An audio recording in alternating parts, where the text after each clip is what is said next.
No one else was in the room where it happened, the room where it happened, the room where it happened. No one else was in the room where it happened, the room where it happened, the room where it happened. No one really knows how the game is played, the art of the trade, how the sausage gets made.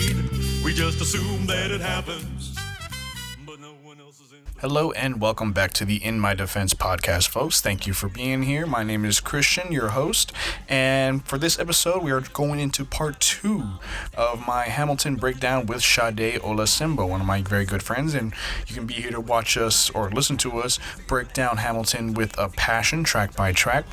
If this is your first episode listening, you might want to go back one, make sure you can catch up on part 1. Otherwise, I don't want to waste too much of your time. Check out inmydefensepodcast.com. Give us a 5-star rating on iTunes. And for any feedback, feel free to send an email to inmydefensepodcast@gmail.com. I'll be make sure to have more links and such at the end of the show. Otherwise, enjoy. Be nice to have Washington on your side. Look back at the Bill of Rights, which I wrote. The ink hasn't dried. It must be nice. It must be nice to have Washington on your side. Somebody has to stand up for the South. Somebody has to stand up to his mouth. If there's a fire you're trying to douse, you can't put it out from inside. Intermission. And we get an intermission. Everybody can go pee, hit pause, do their thing. But yeah, so far the show's been amazing, and then now we get into the dramatic half of the show, everything's been all hype, and now we're getting into political discourse and the beginnings of the problem, basically the beginning of the problems that are still relevant to right now. Today. Yeah. Thanks, founding fathers. It's stupid. One of the things that really is scary about that you notice from this play, but you can also notice just looking at a list of presidents, and if you look at the list the first 20 presidents of this country, and then look at the cast of this show. It's a lot of the same names. The early history of this country was a lot of the same white guys all hanging out with each other. Yep. But yeah, then we open up with the introduction of a new character, but not a new actor. Correct. As Daveed Diggs makes his return, taking out his hair. His hair's all down in the purple velvet, looking all slick.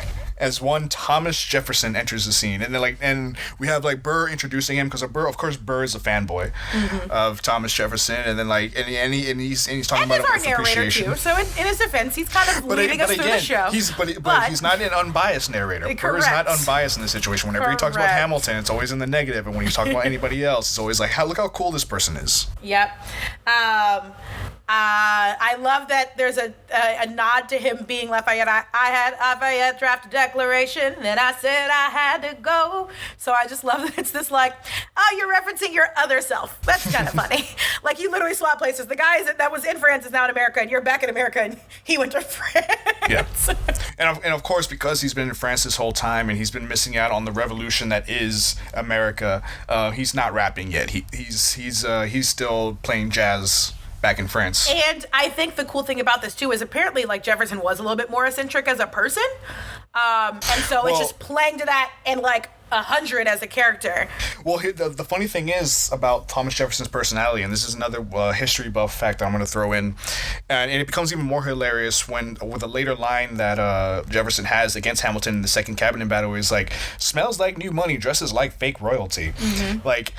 Jefferson was known for being eccentric and dressing loudly because he was very antisocial and hated speaking in public. The only time Thomas Jefferson ever spoke in public, he only spoke in public twice as president. It was his inauguration and his resignation. He only spoke twice in public, when he was coming in and then when he was going out. When he was peace out. Yeah. But yes, I did know that he was a very eccentric or very And he would do that as a way to make up for the fact that he didn't like talking in public in front of people. I did not know that. Good to know. See, this is why history is important, people. Also, the Sally reference in there. So and the Bullets playing Sally again. Mm-hmm.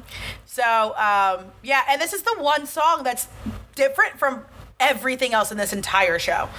This is the one song that I think sounds nothing like the rest of them, that doesn't really necessarily fit into anything. So it's but it is there for a reason. Right, and it's for a reason. It's the character. It's the representation of the character. And also, when it comes, I know for musicals, they tend to always have a song that doesn't really mean much in the beginning of the second act, because people are still coming back from the bathroom and getting their drinks. Mm-hmm. And it's funny. It's called "What Did I Miss?" because it's all right. Well, this is what you may have missed too. But and it's also a chance for like to show off Daveed Diggs' skills, right? Yes. Because like here he's doing a little bit more singing, he's doing a little bit more dancing. Like the man is more than just a rapper. Yes. Also, going back to being historically referenced is Madison is the first time we see him, and he is like a very sickly. Apparently, he was like 5 feet tall or something. He was very short, very frail, and got sick a lot. Yeah, people thought he was a hypochondriac. Like he was just making it up most of the time. But it's just like one of those things where you kind of see that in the characters and how they play up those traits or those little like tidbits of history and fact. Daveed comes back, Oak comes back, and like they're totally dressed differently. Their hair is done differently. Like Oak's not wearing his. This was the same in the show that I saw live. The person who was playing Madison had, as Hercules Mulligan, he wears the knit cap and then he takes it off when he comes back. Mm-hmm. So just those little subtle changes that obviously with the costumes too, but like getting you into the persona, like this is the same person but slightly different, and here's how we can and even then Hamilton has his hair in a ponytail and takes it down. So kind of changing that as well. Yeah, one thing I really love seeing when Hamilton introduced himself to Thomas Jefferson, he literally steps in front of George Washington to get in the way. So like it's something you don't notice when you hear it on the cast album, because you just think it's like first you hear George Washington, then you hear Alexander Hamilton, and it's kind of interrupty. But then when you see the show live, you literally see really Hamilton step in between Jefferson and George Washington and really like, hi, how you doing? And then I love Daveed Diggs' reaction in the movie where he's just like, this guy. Who is he? And then we lead into a cabinet one meeting. Of two, ladies and gentlemen. You Which could have been anywhere in the world. Yeah, that's a Jay-Z reference right there. Yep. Mm-hmm. But yeah, I love the cabinet battle. I do too. Probably one of my favorite things. People talk about it being like too much like epic rap battles of history, where it's not very like. But hey, those guys on epic rap battles can spit, all right. Like some of them, not all of them are great, but some of them get like really in there. If anybody wants to listen to the Jack the Ripper versus Hannibal Lecter epic rap battle, that one's pretty amazing. But I love that for actual rap battles. Like they brought out. Like, it's something that you listen to the soundtrack and you get to see it. They bring out the microphones. Like, they're actually with There's even a mic drop. Like, it's just it's so well thought out. Like, they have a little crowd. My favorite little ad lib is in this song on the Broadway cast recording. It's one of the cast members says, imagine what's going to happen when you try to tax our whiskey. And then one of the people in the background is like, not my alcohol. And it's my favorite ad-lib that if you're not paying attention, you're going to miss it. But it's like, not my alcohol. You are so right on this. And apparently, like Daveed Diggs and Lin-Manuel Miranda, like they would just get more and more theatrical every time they did this, like making fun of each other and challenging each other on stage. So like it sucks that we only got to see that one version of it for the movie. Like I would love to see like a supercut of them every time. Like every time. It's starting off very subtle with them just like standing in front of each other, and then by the end of it, like you have Lin-Manuel like dancing like Jefferson in the with his hair and all that. Doing whatever the hell is he doing, Monticello. Oh, I forgot to mention this when we brought up Right Hand Man. I am like 10 miles from Mount Vernon from where I live. So I'm right near. So they make a lot of references to Virginia, and I am now officially a Virginian. So I'm like, oh wait, that's me. Young man, I'm from Virginia, so watch your mouth. And I'm now technically from Virginia, so. But yeah, we have George Washington. He's rapping again at the end of this because they're trying to get this plan on through. And then, this is the first time we see like I said, for What Did I Miss? Jefferson is doing jazz because he's still behind everybody else. But then in the very next song, a few seconds later, he's caught up with everybody because he's super smart. He's ready to get into it. So he's immediately on Hamilton's level by the next track. It's kind of showing that, and it's the beginning of them butting heads. This is what I think Lin-Manuel talked about. The inspiration for like doing this show was like, this is the story of hip hop. This is about an immigrant coming to this country and catching beef with all the founding fathers, and like this is it actually happening. Then we get into Take a Break, which I've always said this is when Hamilton turns down a threesome with his wife and his sister-in-law. I mean, agonizing over commas, where commas are placed, and punctuation, which is hilarious to me. Get on your shit, fellas. You ain't shit until a girl is freaking out over a comma. Yeah, like what happened to letter? Woo me with a letter, sir. Like write me a handwritten letter. I'm just saying. I only have 140 characters on my text, so it's not gonna work out. I don't want to be tweeted at. Don't shout me out on your Instagram story. Write me a letter, damn it. Woo me. But yeah, Philippa Sue and Renee Goldsberry doing the harmonies together is amazing. And this is when we introduced Philip as what, a 7 years old? 9. He's 9. 9 years old. You can like maybe 9, but you can write rhymes, but you can't write mine. What? The first, again, when I saw it live in DC, I think I audibly laughed. I didn't realize that Eliza beatboxes that rhythm. So when you're only listening to the soundtrack, you don't catch this. Eliza's beatboxing for Philip for that. And when I tell you, I was like, ha! Like, I throw your head back and laugh. Like, it was, like, hilarious to me. And in the movie, you can hear people laughing in the audience, too, when like, Philippa what? Sue Why is she like, it's good. It's so good.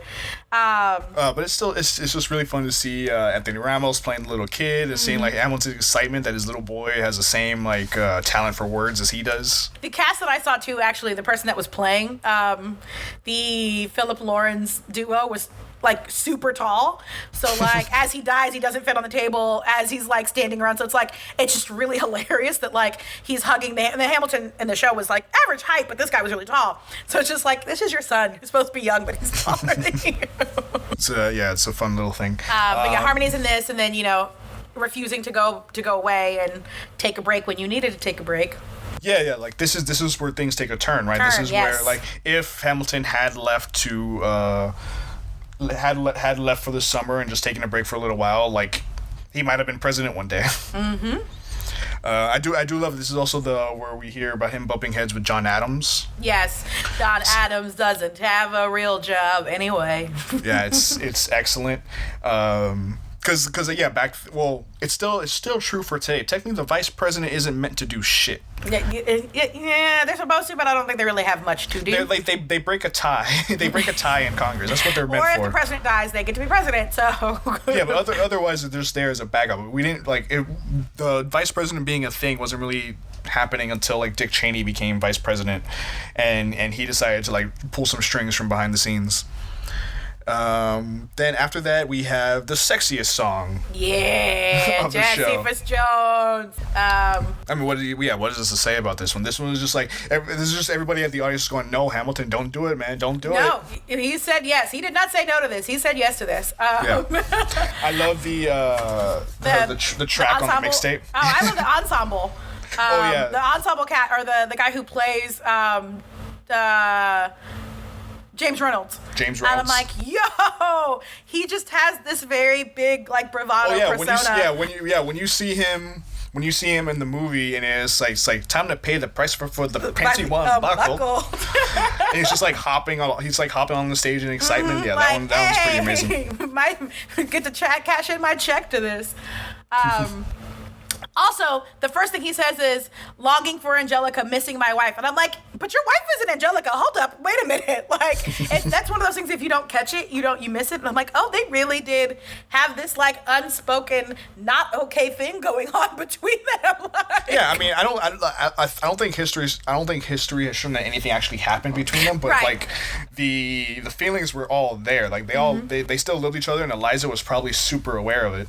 Mm-hmm. Which is like there's the track the burn first yes, burn. That is my favorite Hamill drop, hands down. And we can talk about it when we get to burn, but like yes. Yeah, that one's amazing. But yeah, I've seen The Way You Look at My Sister. Like I think everybody was kind of aware of what was happening, and I think they might even. That's what I'm saying.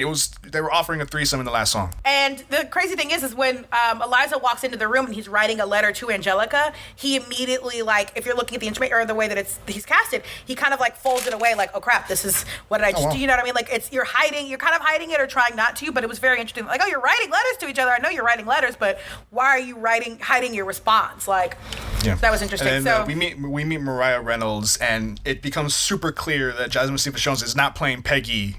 Nope. Ain't no Peggy no more.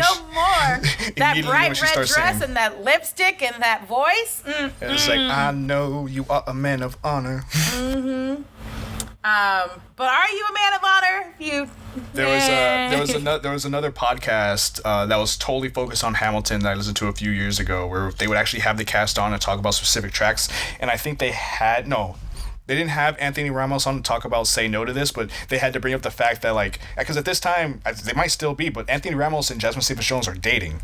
They're together. Are they married yet? I know they're engaged. I'm not sure, but... They're for sure engaged. I don't know if they got married or not. But yeah, Anthony Ramos has to watch his boss kiss his girlfriend every night. Basically, yeah. And here's the crazy part. Again, Vanessa Nadaltry, apparently I'm following her a lot. She's like, every time I would watch the show and he would kiss somebody, I'd boo when Lynn would kiss someone on stage. That was one of my favorite little things that she said during the live tweet. I love the petty. She's like, yeah, I boo every time he kisses somebody else on stage. And apparently their son has started too. Oh, stop. I love this. Yes. Oh, man. But yeah, this is the turn. This is where Hamilton makes... This probably isn't even the biggest mistake he makes for the whole show. Not at all. It would be the Reynolds pamphlet, but you know. And again, Hamilton is not a good person, guys. This is not a story about, you know, a good person who falls from grace. Like, Hamilton was always ambitious and selfish, and he may have thought that he was doing this for the betterment of the country, but like ultimately this is also to raise his station, to show that he was more than what he was born into. Mm-hmm. Like the dude probably at first regretted it, but like, I mean, by the time he gets blackmailed, he's already been in a relationship with Mariah Reynolds over a whole summer. So like, yeah, fuck that guy. Hamilton is not a good person. Granted, but the funny thing is the people who are like fighting with him are not good people either, but I digress. Nobody. No one is free here in this. No one in this show should ever be seen as like a hero. Like, undoubtedly, like all the people in the show have done great things, but if they came to the future, I would not want to have lunch with them. Any of you. Not a single one of them. After 5 minutes, like, no, you can't say that. The fuck? And then after this, is the one Want of my song. other faves. Burr's Want Song. The room where it happened. My God, in God we trust, but we never really know what got discussed. Click, boom, and it happened. See, this is why you can have a woman do it, because some of us have that bass in our voice, all right? Some of the words in this and how smart they are. My God, in God we trust, but we never really know what got discussed. What's another smart lyric thing in this? There was no one really knows how the party's DTS, the set pieces that are sacrificed in every game of chess. Like, it's just so smart. The art of the trade, how the sausage gets made. Mm-hmm, we just assume that it happens. And this is another thing that I'm going to talk about with Byrne also. This goes into how much of a talent that Lin-Manuel Miranda is, because he essentially wrote a terrific song, a lot of people's favorite song, and arguably one of the best songs of the show, and one of the best performances that someone's ever done on Broadway ever. And he did it based on the fact that we didn't have enough information about this particular event. Mm-hmm. That no one knows what was happening in that room. No one knows what happened between Thomas Jefferson, James Madison, and Alexander Hamilton, other than what they just say, but there's no proof otherwise as to the deals that went down. And he created this whole song about the fact that, like, this beautiful song about the fact that nobody knows anything. No one knows. And uses that to progress a character's story. And I think the interesting part about this, too, is the way that... So, video production nerd in me comes out in this song. So Steadicams are awesome cameras that, like, you can... I'm assuming that they shot this with a Steadicam. But the way that... this is the only song where we get this in the movie. How the characters are being followed as they're, like, moving around the stage. So that's, like, done with, like, an actual camera, like, on stage and, like, following. So that was obviously one of the ones that they did not do with the crowd, because you had to be very close to do it. But I just love the movement in this and the staging in this. So, like, there's a point where Burr is up, talking about, he wasn't there. And then you see Hamilton and Jefferson and Madison, and they kind of turn around in their little individual spotlights. And the way that shot is set up is just beautiful. And, like, you wouldn't get those angles if you're not doing it on camera, on video. You're not going to see that when you're just sitting in a seat on stage. So there's so many elements to the fact that this is a movie, that it was produced, that you get to see glimpses that you, like, may not have thought of or seen in that way. Like, if you don't get that side angle, or if you're not sitting in that part of the show, you don't get to see that juxtaposition of Burr up front and then them on the background kind of, like, turning around as he's mentioning them. It's becomes just really cool. It becomes super clear that they're in a different place and leaving Burr behind. And yeah, it's a really cool thing. And they really give Leslie Odom Jr. and whoever's playing Burr at the time to really go wild on this set. This is basically like a showcase of whoever's playing this part, what their talent is. Because like you see Leslie Odom Jr. go like tear up that stage. Obviously the little like table like jump thing is like the coolest part.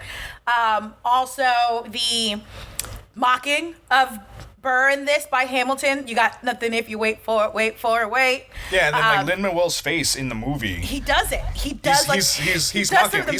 He's not just repeating what Burr was saying before. He's literally just like wait for it, wait for it. Like he's doing some making of the fun dance of him. moves. Actually, it's kind of like there's a little like it was really, it was very smart. He's being mean. He's being a dick. So this is kind of that turning point where Burr's like, all right, you suck and I hate you now. And also, to me, the most iconic shot in the whole show is the click boom, where like Burr is like points down, whereas Hamilton points up Hamilton points up in all the shots of him, right? Like it's the symbol for the whole show of him saying the shit, pointing up at the sky. It's the sign after my shot. And then for Burr, his I Want song, his song is him doing the same position but pointing down. Yeah. In darkness with the lights when the lights on him. It's amazing. That's a really good point. I didn't think about it that way. It literally just came to me just like 5 seconds ago. Okay, well, great. That's awesome, though, because he does point down, and then you're thinking about Hamilton. Hamilton always, especially in all these duels, is well, if you're man of honor, you're gonna put your hands in the sky, or again, you're kind of looking up to the sky for what you want. So that's very interesting. But yeah, the lyrics in this are just amazing. And how smart it is, and it's one of my favorite songs. But again, if you ever decide a gender bent cast, this is the one where like don't even need to change it because I can hit those low notes. I want to see it. And then we get into Skylar Defeated, where now we see Burr's career. Wait, this is the moment. Yeah, it's the moment where he decides he switches. He's like, okay, well, I'm not gonna not be in this room anymore, or making decisions, or being left out again. Like this is the deciding factor where I'm done. So and seeing more fun rhymes like, since when are you a Democratic Republican? Since being one put me on the up and up again. Yep. So this is just the turning point. He's like, all right, well, you screwed me over last time, so I'm never not going to be in that room again. So putting himself physically in the room now by being a member of Congress, like. And he has that line as like, I swear your pride will be the death of us all. Beware, it goeth before a fall. Mm-hmm. Just like a big little foreshadowing. And then our second cabinet battle, baby. Woo, woo, woo. Now, who do you think wins these cabinet battles? To me, I think Jefferson wins the first one. Hey, and if you don't know, now you know, Mr. President. Thank you, Secretary Jefferson.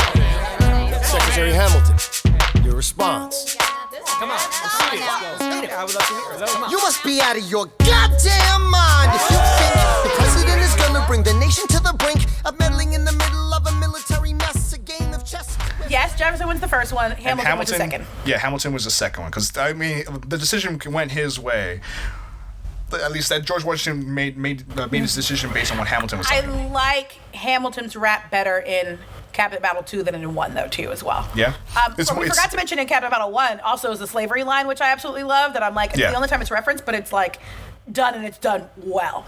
And like, if anybody's listened to the Hamilton mixtape, they have Cabinet Battle number 3, where they're actually where they're having the debate actually about slavery, and it comes to the decision that they have to wait until like another 50 years before anybody can actually do anything about it, which is a bullshit decision that a bunch of old white men did because they didn't want to worry about it.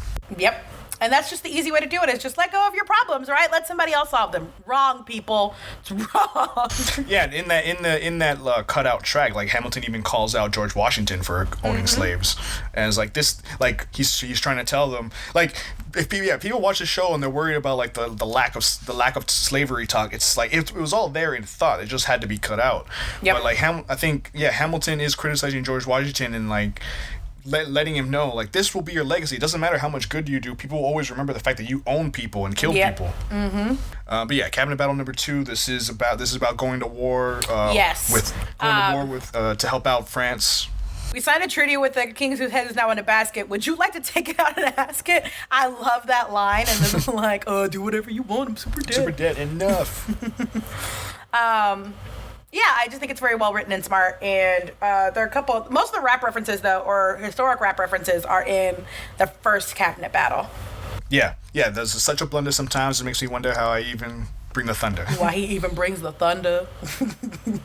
And then, then we have, one of my favorite rhymes in the whole thing, Washington on your side. To have Washington on your side. So he's doubled the size of the government. Wasn't the trouble with much of our previous government size. Look in his eyes. See how he lies. Follow the scent of his enterprise. Centralizing national credit and making American credit competitive. If we don't stop it, we aid and abet it. I have to resign. Somebody has to stand up for the South. But somebody has to stand up to his mouth. If there's a fire you're trying to douse, you can't put it out from inside the house. I'm in the cabinet. I am complicit in watching him grabbing at power and kissing. If Washington isn't gonna listen to disciplined dissidents, this is the difference. This kid is out.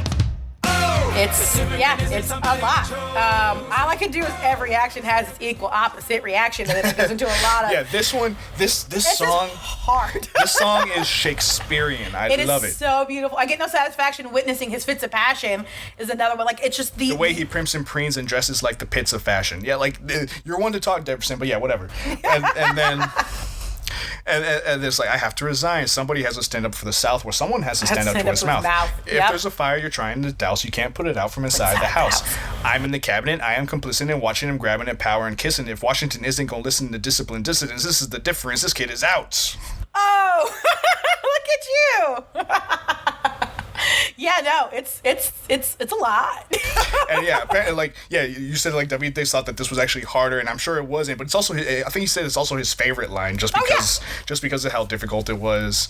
And it comes right before it was like, the Shoalese Federalists, what they're up against, Southern motherfucking Democratic Republicans.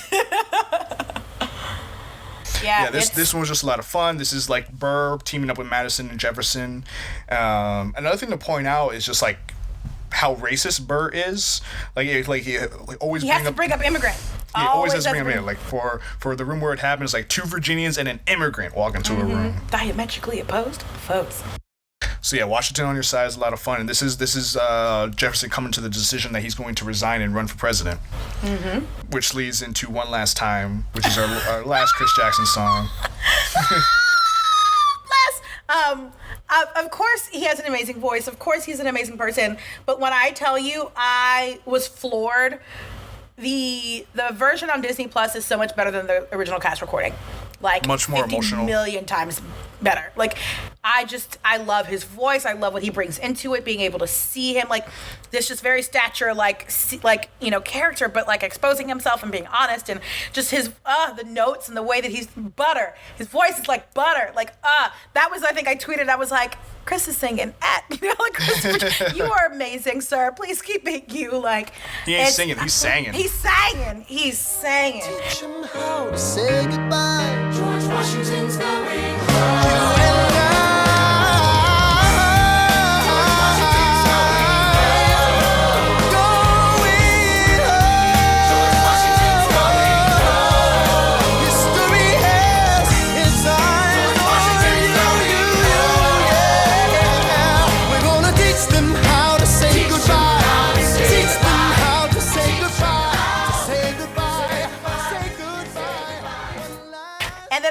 the remixes to this song, one of which was done with Barack Obama and like BB and CeCe Winans, and I was just like, oh, I love him.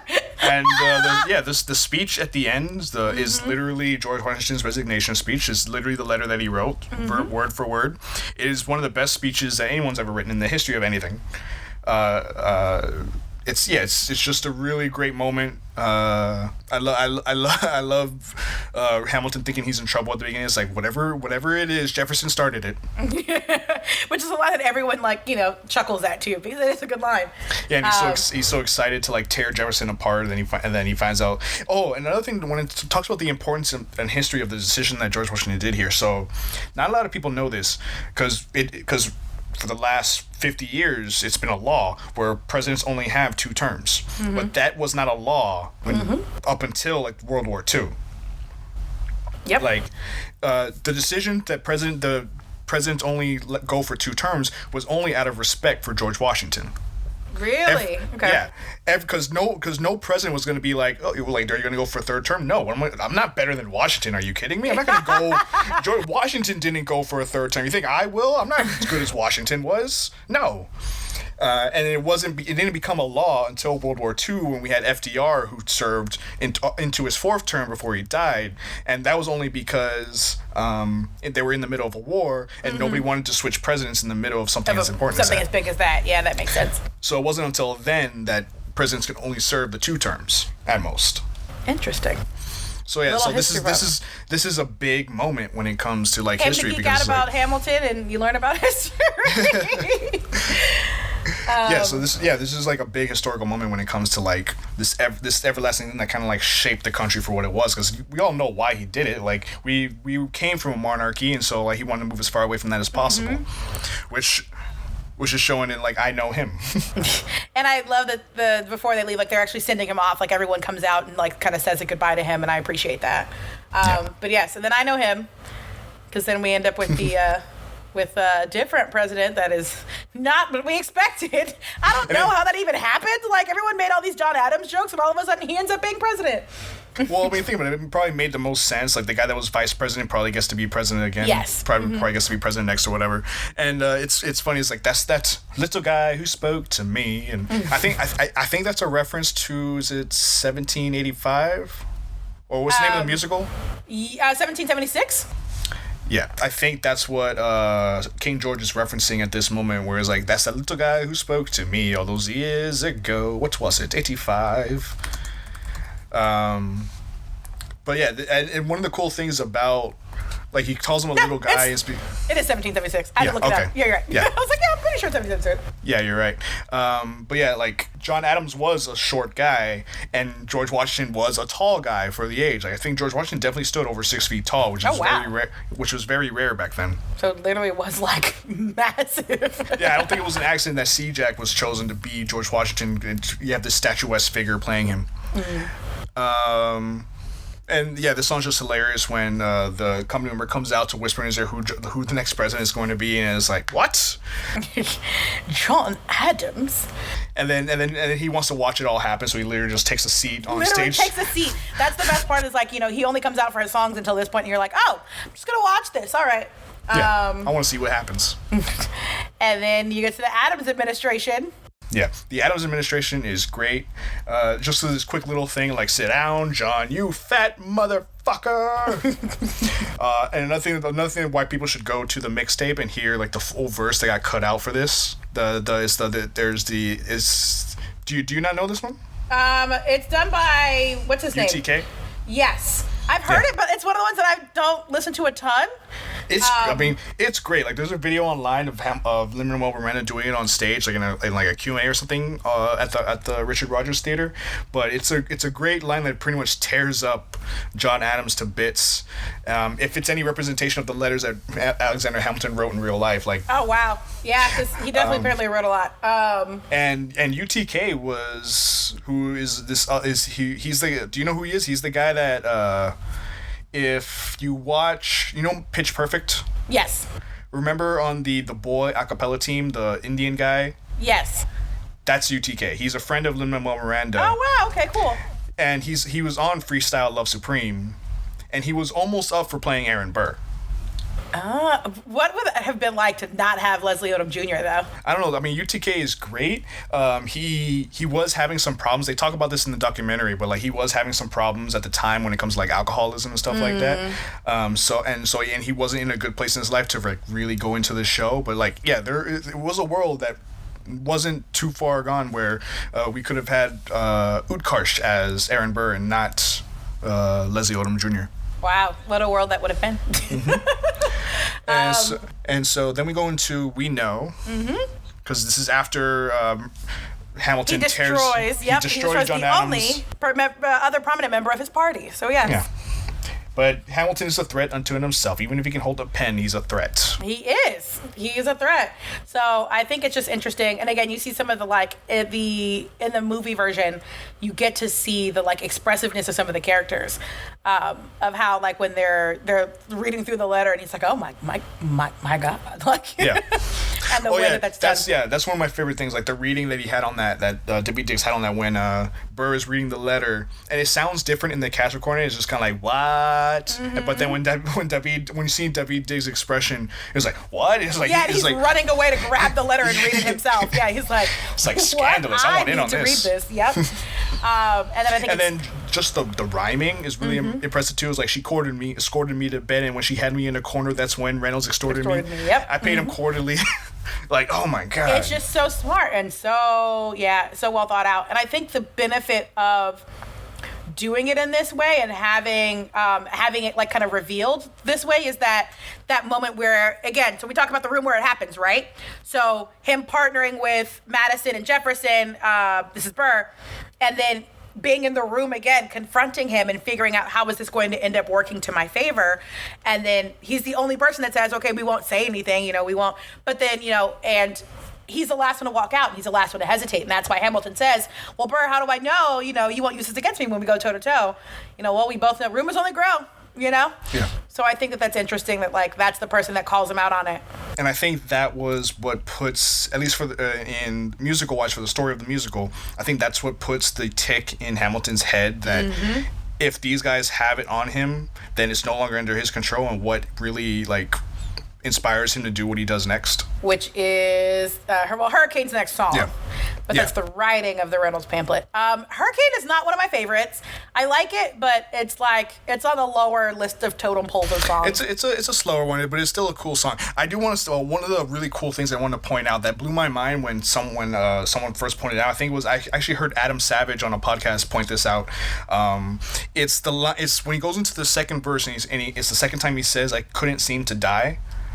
Talking about when him and his mom got sick and he couldn't see, and I couldn't seem to die, and Burr has been on stage this whole time when you see the show, but that's when Burr comes in and goes, wait for it. And that's the thing too, that as the hurricanes, so the cool thing about, again, staging, the hurricanes kind of swirling around him in the lights, and you're seeing all of these different people and characters kind of pop up on the back of the stage. So you see Mariah Reynolds kind of in the background, you see the husband that extorted her, you just kind of see all these different players and characters kind of pop back in as he's talking about this. Yeah, I think this is one of the songs in the show which really benefits a lot from being seen in person. Yes, for sure. It definitely is better when you're watching it versus listening to it, because it is one of those ones where I'm like, oh, let's do a little bit of it, and then I skip it. But it's the way that it's set up on stage makes a world of a difference, because you're kind of seeing that hurricane and you're seeing how writing ends up saving him, ends up bringing into a lot of reference into his life. Yeah. And then he goes into the Reynolds pamphlets. Have you read this? Well, he never gonna be president now. Never gonna be president now. Never gonna be president now. Never gonna be president now. Never gonna be president now. Never gonna be president now. That's one less thing to worry about. That's one less thing to worry about. Favorite part of this is when the king comes back out and is like, yep, I'm throwing this out to you. You ain't never gonna be president now. Never gonna be president now. And it's just, and the him thinking that, okay, Angelica knows that I'm not satisfied, so she knows that this is what this is about, right? She's like, I'm not here for you. You still fucked up, dude. This is still wrong. And again, seeing the verse that got cut out on the Hamilton mixtape about this line where Angelica totally tears up Hamilton is fucking terrific. Yes. Maybe two people knew and refuted it by sharing an affair of which no one has accused you. I begged you to take a break. You refused to. So scared of what your enemies might do to you. But you're the only enemy you ever seem to lose to. You know why Jefferson can do what he wants? He doesn't dignify schoolyard taunts with a response. So yeah, congratulations. And I wish that I was still in there, because just another moment for Angelica to be a boss. But I think it's important to just note in general that his okay, finally someone who's going to save me from this mess that I created. I'm not saving you. You wrote yourself into this. And I think it'll be pointed out we know when Hamilton is revealing when he's revealing the affair to his rivals, it's only about him. He's only talking about himself. He's not really considering anybody else in this factor. His wife. Yeah, he's saying children. he's repeatedly saying me all the time, which I think actually like gets called back in Burn when Eliza's like you, just pointing out how selfish Hamilton actually is. But we could go right into Burn. Yes, Burn. You and your words obsessed with your legacy. Your sentences border on senseless, and you are paranoid in every paragraph. How they perceive you. And I love the Philippa Sue performance. The mixtape version with Andra Day tears me up too. But I can't. I'd be remiss if I tell you that First Burn is not my favorite version of the song. Oh yeah, First Burn is awesome. What I love specifically about First Burn is the line, "Your enemy whispers and you have to scream." Heaven forbid someone whisper he's part of some scheme. Your enemy whispers, so you have to scream. I know about whispers. I see how you look at my sister.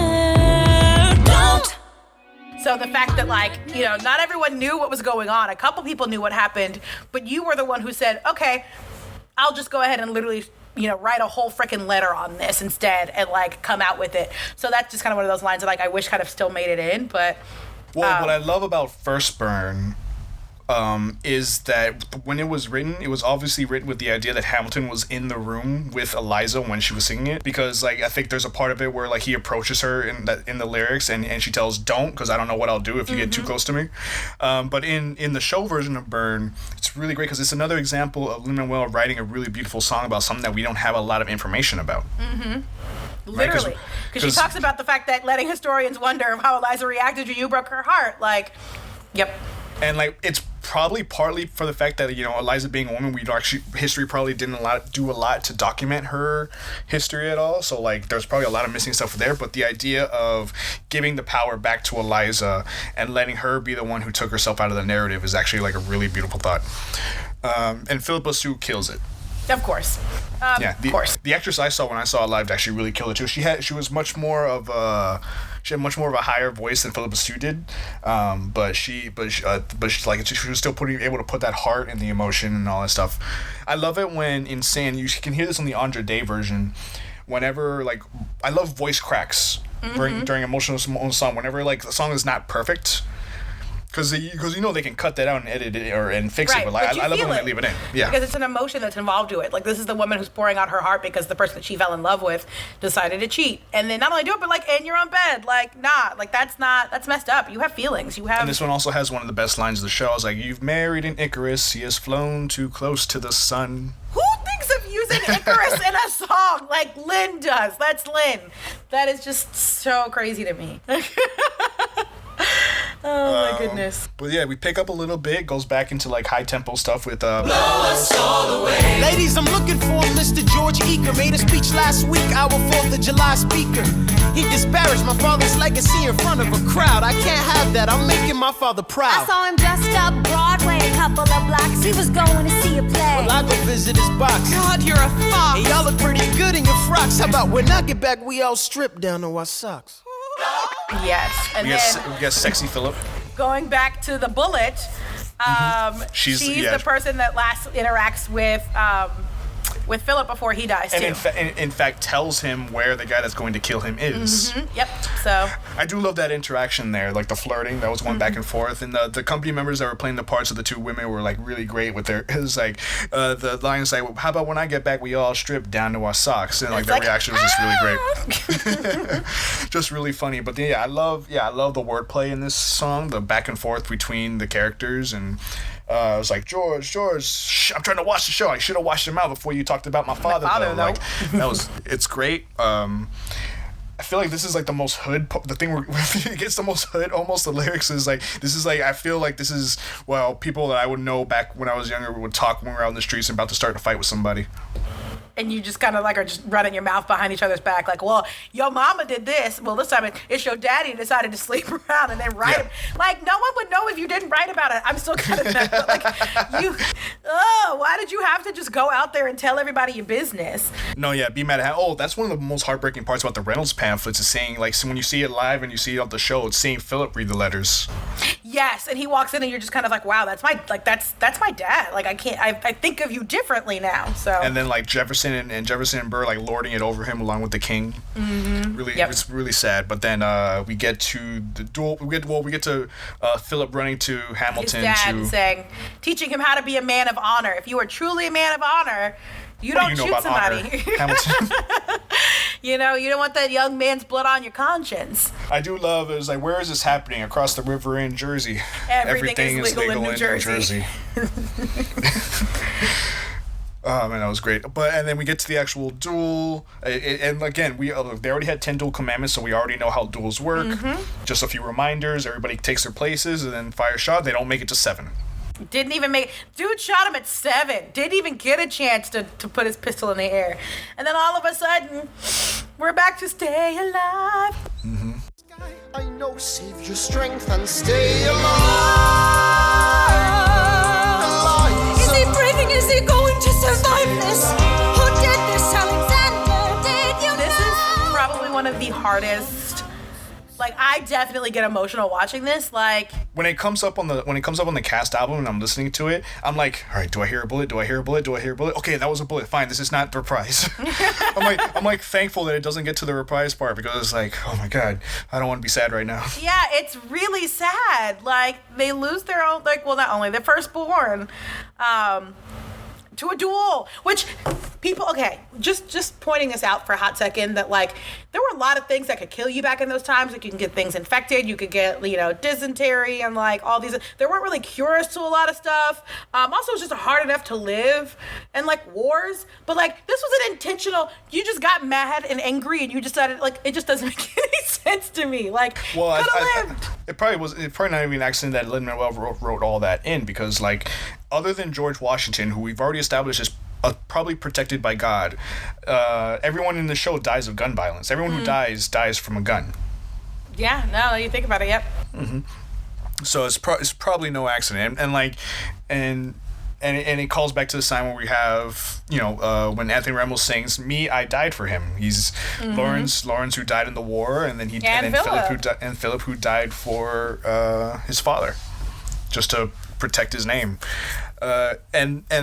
This song, when you see the show live, it also features another thing they cut out of the cast album is the scream. The scream. Yeah, it's Eliza's scream when not piercing, like. And in the lead up to it, with the drums hitting the beat on the heartbeat, so it's dun dun dun dun, and then as soon as Philip dies, the heartbeat is gone. It stops. Yep. It stops. And again, just little small bits of information or bits of little parts.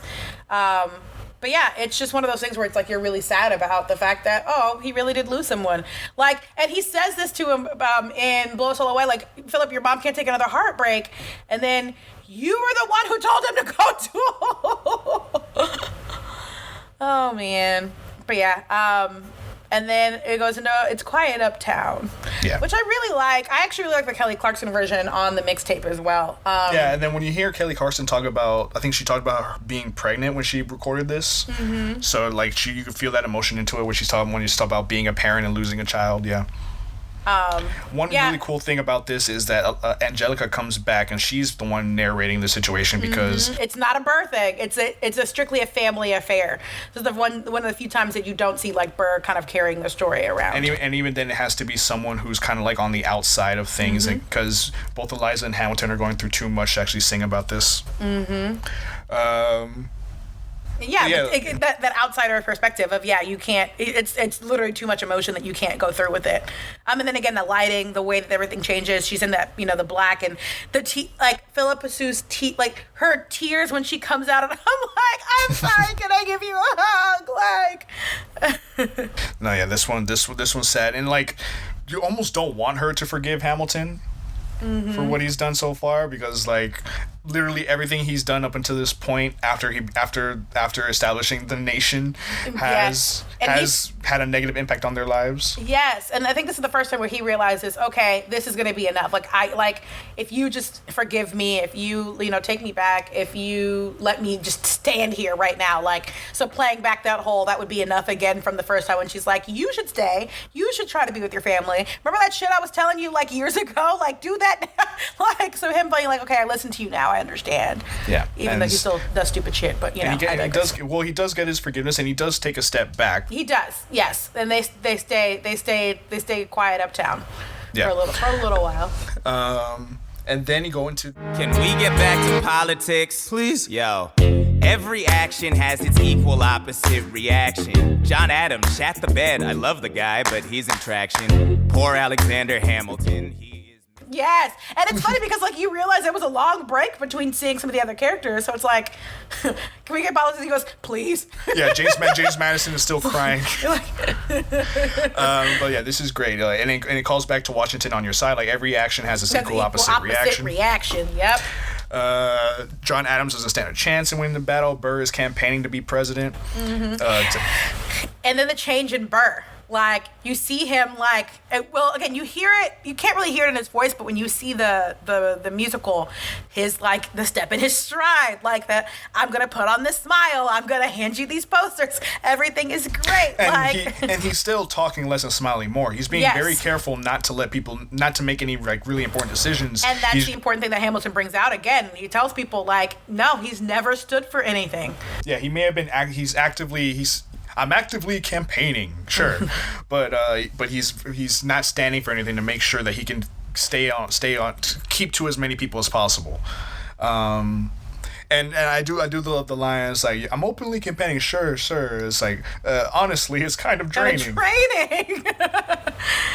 then I love that, I'm going for what I wanted. You know what? I learned that from you. Like, that was kind of one of the things I also appreciated too. That it's like, okay, we're enemies, but here are the things that I picked up from you. Yeah, I mean, by the end of the show, both Hamilton and Burr have kind of switched places, where Hamilton steps back and is trying to like keep to himself, where then Burr is the one being more aggressive and ambitious, and whereas Hamilton stepped back for the sake of others, Burr was being ambitious for the sake of himself. For sure. And I think one of my other lines in this that I love is just the like, Jefferson has my vote, and then that's the immediate cast. Oh, like everyone's like, wait a minute. And again, with the things that you don't catch, the face that Burr makes when he realizes, like, what, you're not on my side here? Again, that character shift, it happens in Right Before the Room Where It Happens, and then it happens here where it's like, all right, this is the last straw. Like, I do love the personality that Daveed Diggs brings to this. And he's like jumping around and like, hey. And he's just so absolutely petty.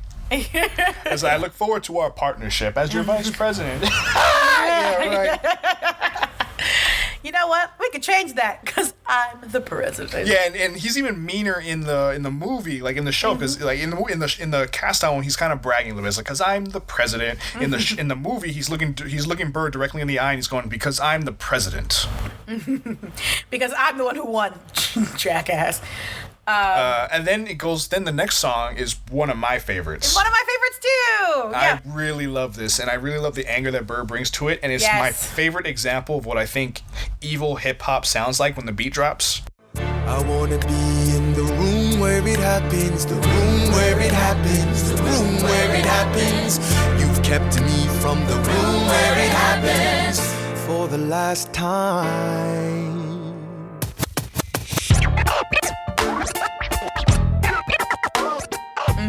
Like that, like if. For the last time. That beat drop is one of my favorite things that's ever happened in music, because like I like anytime it's Killmonger's theme from Black Panther, right? It's the hip hop ingrained with the classical music and the way the beats are going. It's like it's super threatening and foreboding, but you can't help but nod your head to it. It's great. Yep. Yeah, my favorite is I look back on where I failed, and in every place I checked, the only common thread has been your disrespect. But it's like, it's one of my. It's so, again, going back to the way that these are, the alliteration of the words and the stressing of the syllables and things like that. Like it's just so deliberate, and you can feel it in the way that it's written, in the way that it's delivered. That And one other thing I love about when it comes to the historical aspect of this, and there are real letters that Burr and Hamilton wrote back to each other, and the way that the music shows how prolific Alexander Hamilton was in his writing, because he would literally write pages and pages and pages in response to Burr after every single letter. And so in the show, Burr is rapping slowly, and then he hands a piece of paper to one of the company members, and they bring it to Hamilton. And then when he gets to Hamilton's verse, he gets super multisyllabic. He's throwing words and words back and forth. He's writing a bunch of letters, and they're taking all the letters and it takes multiple company members to take this, what is essentially a whole book now, and drop it in Burr's lap. You would need to cite a more specific grievance. Here's an itemized list of 30 years of disagreements. Sweet Jesus. It's amazing. It is so good. It is so good. And then literally the way that the last person who hands him all of the stuff, she does it in this little fluttery just gonna pop that down for you. Yeah, I have the honor to be, which before I saw the show live, I just imagined them sticking my middle finger as they were saying that, I have the honor to be. Fuck you, your obedient servant. And then it leads into the challenge at Weehawken. And it goes into guns drawn. So yeah, before dawn though, Hamilton has some more writing to do. So we have Best of Wives and Best of Women, which is a real letter that he wrote. But it is the last letter that he wrote to Eliza. Yeah, which I'm happy about. I'm glad that he got to show some appreciation for Eliza before going to his possible death. Yeah, because he needed to. Yeah, there was no way there would be any redemption for the character at all if he just kind of up and left. Yeah. But yeah, this is just a beautiful moment, the last moment between Hamilton and Eliza before the end, which is the world was wide enough, and we go into Burr's perspective about the duel and his thoughts on the day before counting to 10.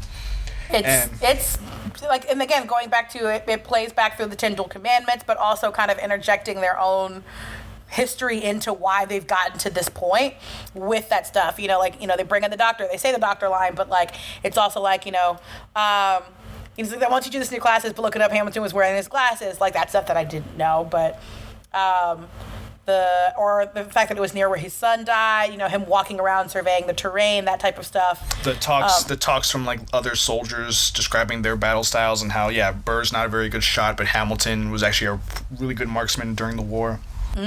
Yep. And so it's just kind of all right, if he's planning on killing me, I'm, but you were the one who challenged him to the duel, but whatever, it's fine. And obviously Bullet comes back here, and this is the best part. And going back to visuals, something that you would never get if you're not on or watching a camera. But the moment where the staging turns and she lines up directly with the gun cocked, it's just, it's beautiful. And that's the only things you're going to get by having a camera involved with it. The timing for the show and for the dancing and all that kind of stuff is really, really amazing. And the whole time where Hamilton goes into his verse after the bullet gets shot, his whole soliloquy and going over everything that's happened in the show so far, talking about Lawrence, his son, Eliza, George Washington, his mother. And then again, the legacy. What is a legacy? It's planting seeds in a garden you never get to see. So kind of just leaving around.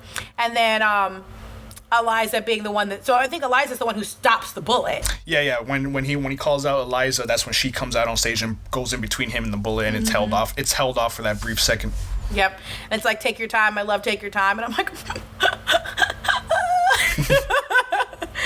Oh my goodness. So yeah, I mean, it's kind of wrapping up his whole idea of everything and bringing it in, and then when they bring it back in and the music redrops and you hear that record scratch and it's he still aims his pistol at the sky before he realizes and he shoots, and it's well, he never wanted to shoot you. Yes, he was wearing his glasses and you thought, but he threw away his shot.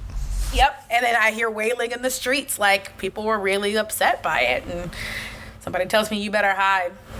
Yeah, we get Angelica and Eliza being there when Alexander Hamilton died. You Yes, see and them the way last that time. the choreography in this, the way that he's literally rode off, like it's just beautiful, and it's using that second strip of the stage, and going back to that strip too. It happens in. Say No to This, where as she's walking, she walks up to it, and then also when, oh God, what song does it happen in? It happens in, going back to Nonstop again, it happens in Nonstop where, he says goodbye to Angelica, and she kind of slides away, and Eliza's just singing, and then all of a sudden she stops right in front of him. Like, it's just this beautiful way of using that stage and that circle specifically on how you can rotate around. But yes, getting rode across the Hudson. Yeah, in both directions. Angelica and Eliza. And again, going back to the beautiful instrumentation of knowing that there's themes whenever you bring up a character or a person or whatever introduced. So, Angelica and Eliza are always how their names are sung. So it's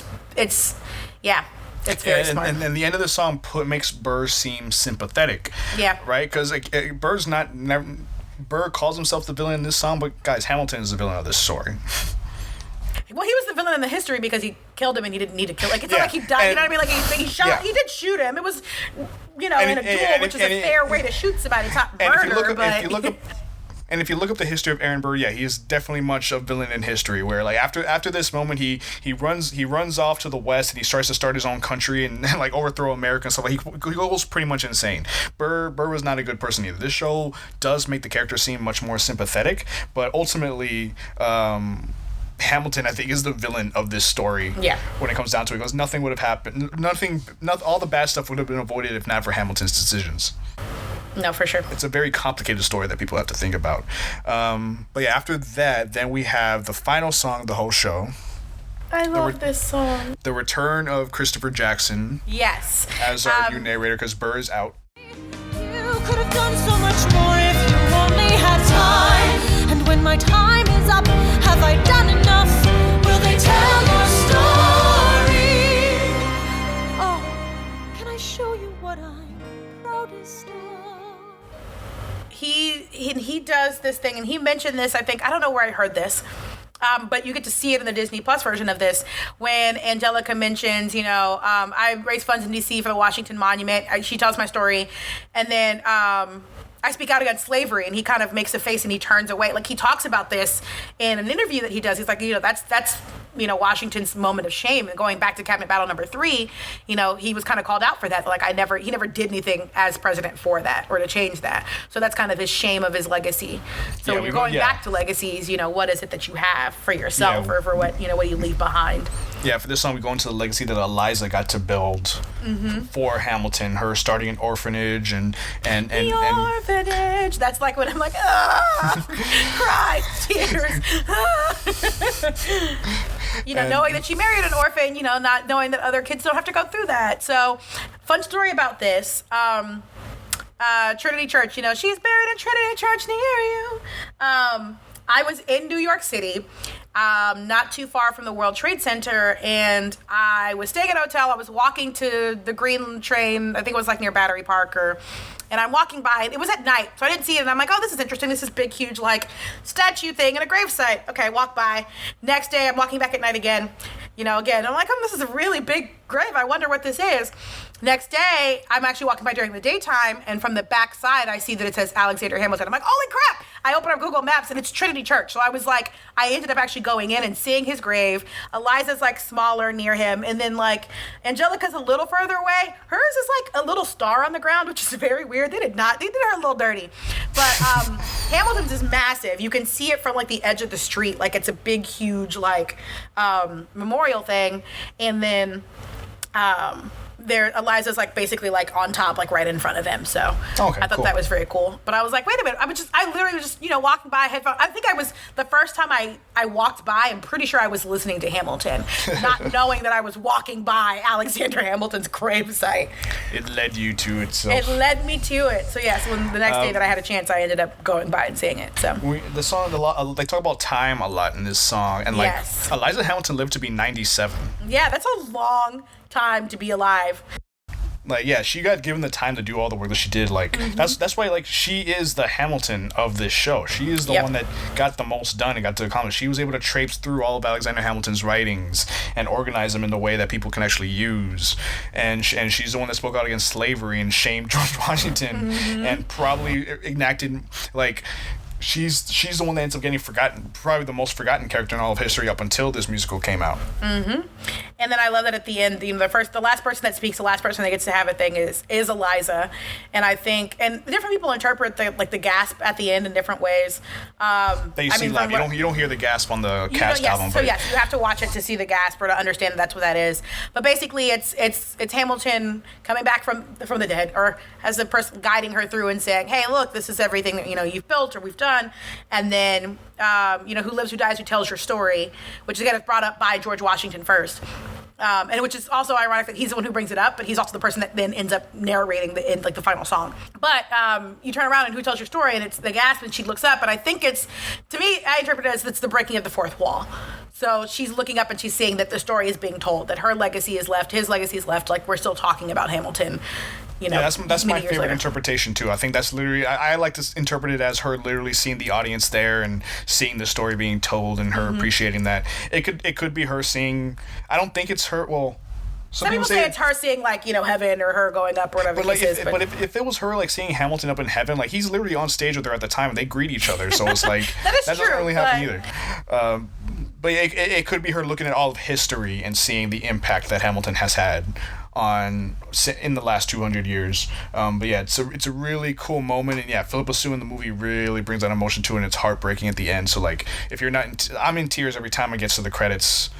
When I first saw it on Broadway, when I saw the Broadway touring cast, I definitely teared up. Like I was definitely like crying by the end of it. Not only just from her voice, but just the wrap up of the story and seeing everyone kind of, it's just one of those things where it's like it's the culmination of something that like you were a part of and it was beautiful. And when you see the show, the entire cast comes out and everybody is wearing their same outfits they wore from the opening number, except for 4 people: Hamilton, Eliza, Angelica, and Burr.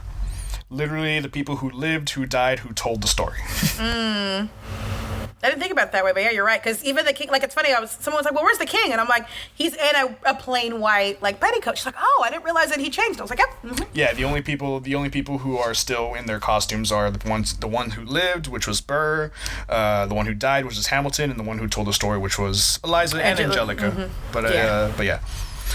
Those are the only ones left. And that is all of Hamilton. Yeah, pretty much. It's an amazing show that we've been talking about for 2.5 hours. 2.5 hours of conversation on it. And we still really didn't even touch on the Hamil drops and the mixtape. But, like, yeah, the fact that there's a mixtape that includes, like, major celebrities in it that, like... I remembered what it was. But I remember how I, like, had a blip earlier during Hurricane. Wrote My Way Out on the mixtape. The Nas song. With Nas. Yes, and I think that it's really cool to go back to, it's a glimpse into like how Lynn kind of grew up and it was the kid that got beat up for reading and like that's my favorite line. He's on a song with Nas, and my favorite line of that track is, "Oh, you think you smart? Bam, stop bleeding." Like, yeah, it's just, and there's a reference to In the Heights in that, like, Abuela really wanted me, to win the lottery. Like, it's so interesting to kind of get the context behind why writing and literature and history and stuff like that were the reasons why Lynn kind of became where he is now. So that was my tangent that I forgot about. But the mixtape is amazing. I absolutely love the mixtape. Yeah, you get the first track of it in the credits over the musical on and someone was like, "What is this?" And I was like, let me open your doors to the Hamilton mixtape. And then obviously the Hamil drops. Like, I love Theodosia's replies with Sarah Bareilles. It's just a lot of content, and I think that people who have never gotten a chance to, or that theater has been, and the thing is, Hamilton has been very inaccessible for people for a variety of reasons. It's cost barriers, it's location barriers, but I think the benefit of having something like this created, and hopefully it opens the doors for other major musicals. A lot of musicals do this. They may not do it to the extent of like having Disney money, but they record performances like this. They do separate casts. So it's like, why are we not making this accessible to people to make people enjoy musical theater for what it is? Not just for something like Hamilton that is, rap and hip hop, it's something as cool as, you know, learning instrumentation or feeling or getting representation or seeing that things can be on stage. So the accessibility of it being on Disney Plus is what makes it super, super amazing. So apparently, I don't know to what degree, but apparently since Hamilton is now available to the masses, the bourgeoisie now don't see it as something that is as valuable now that everybody has it. Because but I think there's something to be said for the accessibility factor, that like it's important to have people have access to things so they can, you know, enjoy what the rest of the world is enjoying. So yeah. But yeah, I think that's a great note to end on. Thank you so much, Sade. If people want to hear more from you or hear about what you have to say or hear you geek out about Hamilton some more work, is there any social media that you want to share or anything? Sure, yeah. I'm the same handle everywhere. It's FCOLASIMBO. So, yeah, find me, at me. I will probably geek out about Hamilton, Black Lives Matter, art. I'm doing HGTV now too, so I've been watching a lot of home improvement stuff, even though I've not done anything to my own house.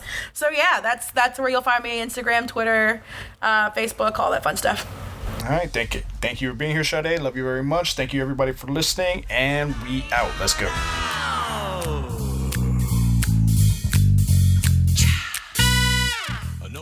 And that's the show, folks. Once again, thank you so much to Sade for being a terrific guest. Please, folks, let Sade know how terrific she was at all her socials. She's got Instagram, Twitter. Reach out to her. She was fantastic. One of my very good friends. If you like the show, please subscribe, download the episodes, give us a 5-star rating on iTunes. Really appreciate it. Makes it really easy for other people to find the show. If you want to reach out to me directly, I am also on the socials, Chris Rivero on both Twitter and Instagram.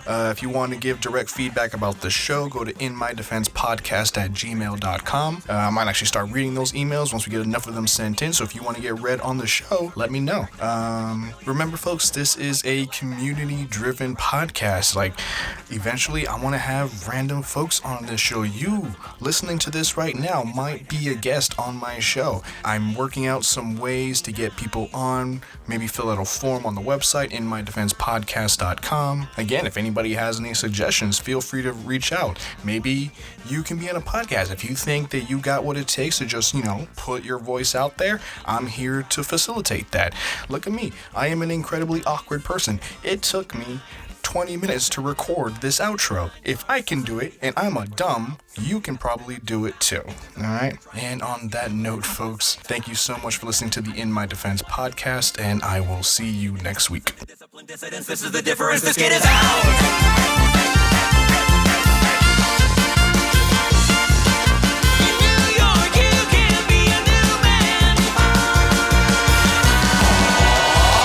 Right, like you're running out of time. Hey! Right day and night, like you're running out of time. Hey! Every day you fight, like you're running out of time. Like you're running out of time. Are you running out of time?